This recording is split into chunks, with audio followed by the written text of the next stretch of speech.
Little Tommy, and I don't think this was about me. I don't think it was. I don't recall clearly, but little Tommy finishes his bath.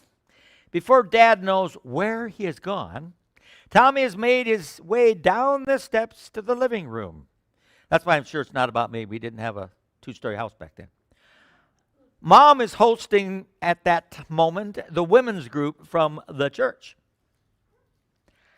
Instant laughter erupts as Tommy, dressed only in his birthday suit, makes his way across the room to his horrified mother, who whisks him up and hurries him back. Good reflexes, huh? Whisks him back to get some clothes on him, get his pajamas on him, and get him ready for bed. And as all of this unfolds, you think to yourself rather sadly, little Tommy will learn soon enough that society places limits on a person's freedom. Well, in John's gospel, Jesus speaks these words to his followers. You shall know the truth, and the truth shall set you free. What did Jesus mean by that? What is this freedom he's talking about? Professor Higgins in the film My Fair Lady says this line, I am an ordinary man who desires nothing more than just an ordinary chance to live exactly as I like and to do precisely what I want. Isn't that a perfect description of what freedom is for many people? Huh? They want to do exactly as they like and precisely what they want. That means leaving behind moral restraints, social responsibilities, or even those they love, then so be it. People today want freedom from just about anything that would limit their personal desires. And that's not new. The basic thrust of Western civilization from ancient Greece to the present day can be summed up by a single phrase, freedom from. The teachings of the greats, Copernicus, Galileo, Darwin, freed people from traditional faith. The Industrial Revolution, by centering life in the villages surrounding the great factories, freed people from the communities in which they had spent their entire lives. In this century, the slow erosion of traditional values is freeing people from the last social institution to which traditionally they have been tied, the family. Ellen Goodman, who wrote for the Boston Globe, called us a, quote, nation of leavers. Our forefathers left Asia or Europe to emigrate to America. Next, as the frontier opened, they moved away, they left, until they came as far as they could to the ocean on the other side of the continent. Now, with no place to go, we are leaving each other, says Goodman. This kind of freedom is very popular these days. Freedom from social constraints, freedom from crying kids, freedom from the daily grind. What would freedom be for you? Would it primarily be freedom from? Now, freedom from is not always bad. Our founding fathers and mothers came to this land to be free from political and religious oppression. Nothing wrong with that. Many churches celebrate today, as we are, Reformation Sunday, recognizing that time in history when Martin Luther set into play forces that freed many Christians from a time where the church had lost its way and gotten into some wrong teachings. Freedom from can be a necessary and noble pursuit. Chelsea Thomas was a little girl who was born without the ability to smile. This Palm Day, California girl was born without the nerve that transmits the commands to facial muscles that cause the corners of her mouth to sag always. The condition, Moebius syndrome, afflicts about 1,000 people in the United States. Surgeons grafted muscles and nerves taken from Chelsea's leg to the facial muscles used for chewing and biting.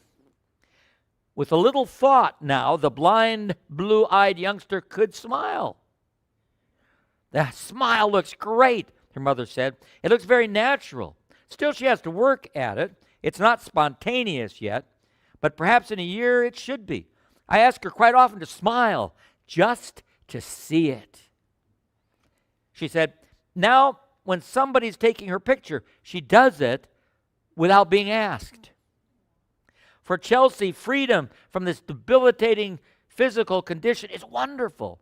Freedom from is not necessarily bad. And yet, some people in exercising freedom from end up losing more freedom than they gain, particularly those who are snared by various forms of addiction. Some people in exercising freedom from discover not happiness, but isolation, meaninglessness, and despair. Freedom from is a very complex kind of freedom. But there's another kind of freedom, a more exhilarating form of freedom. We might call it the freedom to. For example, the freedom to be all that God created us to be. There was a story once in the papers about 4 Elvis impersonators. Maybe you read it. They were injured skydiving after stiff winds blew them from their target at the grand opening of a waterfront nightclub. The 4 stuntmen, completed with fringed jumpsuits and slick back hair and dark sunglasses, were supposed to fly over this club in Quincy, Massachusetts, and then land in the cordoned-off section of the parking lot. Instead, 2 splashed into Boston Harbor, 1 fell into a nearby street, and 1 crashed at a yacht club in Boston's Dorchester section. For some people, to jump out of an airplane and soar to the ground is freedom, no matter how crazy that may sound to the rest of us. Now, obviously, there is an element of freedom from here. Freedom from fear of falling, for example. Or in terms of doing an Elvis impersonation in front of a live audience, freedom from the fear of looking foolish. As one cynic said recently, of course life is unfair. If life were fair, Elvis would still be alive and all those impersonating him would be dead. But still there's an element of freedom too in this story also. The freedom to soar like eagles. The freedom to be free from earthbound nature. The freedom to attempt what few have the nerve to accomplish. Many people find their fulfillment in the freedom to be and do more than the ordinary, the commonplace, the routine. But let's use a loftier example. We have been celebrating the Olympics this past year. Olympic athletes enjoy a freedom that you and I, most of us, do not. These athletes have been conditioning their bodies to respond in a way that they are able to run faster and to jump higher than people before them ever have done. And at the same time, to show more physical grace and dignity than most of us can ever imagine. That is freedom. Most of us can tell our bodies to perform such feats, and our bodies respond, what? You talking to me? Most of us are prisoners in our own bodies, prisoners of years of neglect. But we need to see that this is not only true of athletes. People with advanced training and ability of any kind enjoy the same kind of freedom. Some people spend their whole lives in one job and can't change no matter how much they may desire to because it's all they're trained to do. I've been doing this for 45 years. Anyway. Others, on the other hand, have worked hard in school, and they've kept growing after leaving school, and they can choose from a great many jobs at a superior level of pay. So young people, anybody listening, stay in school. Go as far as in school as you're able. For most people, education and ability equal some freedoms. You may think leaving school gives you freedom from grouchy teachers, freedom from boring assignments, freedom from homework. But education is actually the path to freedom. The more knowledge you have, the greater your range of choices. You see, freedom from and freedom to are often in conflict with one another. Sometimes we have to give up one freedom in order to gain a greater freedom. Those athletes we were talking about understand that. They have to subject themselves to grueling discipline so that they may have the greater freedom of an athletic body. Musicians understand that, right? They have to subject themselves to all kinds of practices and repetitions of things so that they can do this beautiful performance that we get to enjoy and be blessed by. That wouldn't have happened if they hadn't spent hours and years in practicing and performing. Scientists understand that. The hours spent mastering chemistry and physics and math pay off in the freedom to do marvelous things in the laboratory. Freedom to be all that we can be may mean we deny ourselves the opportunity to be free from tasks that we might find boring and unfulfilling. That brings us now to our final thought for the morning. There is a freedom in spiritual things that comes only with discipline and denial. How can we think that it requires discipline and hard work in other worthwhile activities of life, such as athletics, music, and science, and think that we can enjoy the fruits of God's grace without a measure of sacrifice and dedication on our part? Sure, God accepts us just as we are. That's what grace is all about. There's nothing we need to do to earn Jesus' love.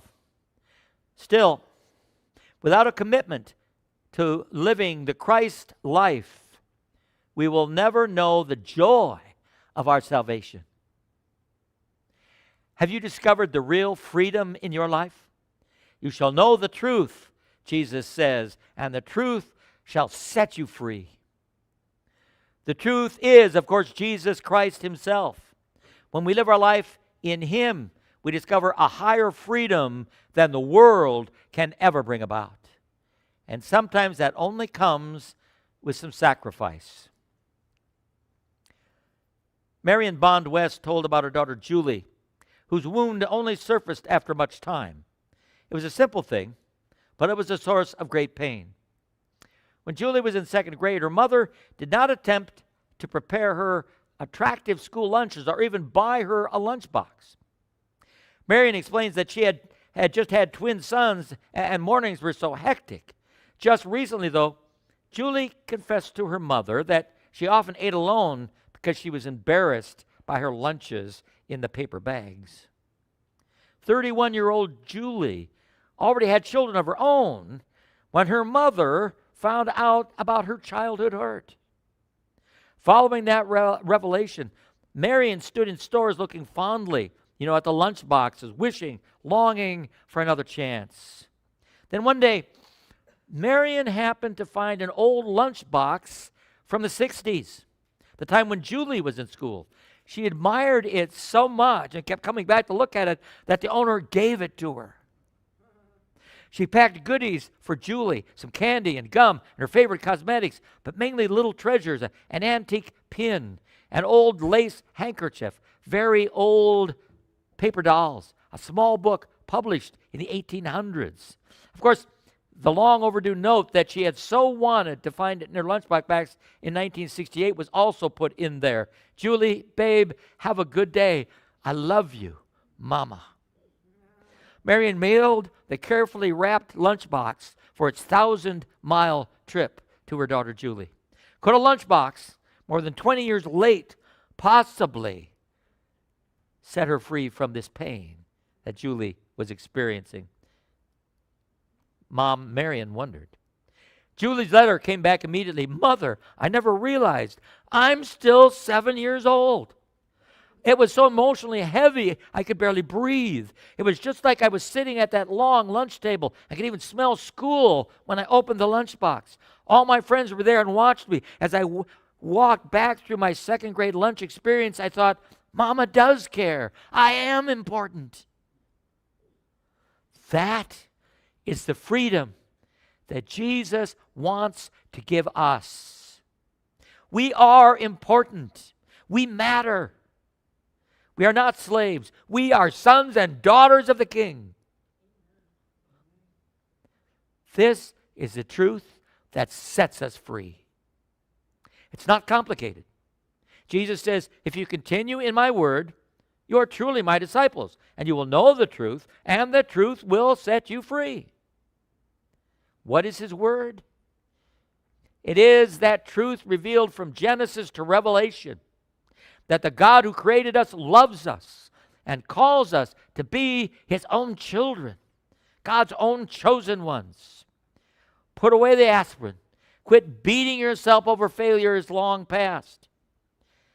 Give to Him those hurts of long ago. No more pain. That is Christ's will for your life and mine.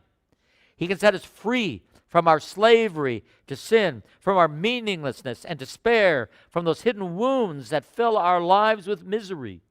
Won't you take Him at His word and let Him set you free again today? Amen.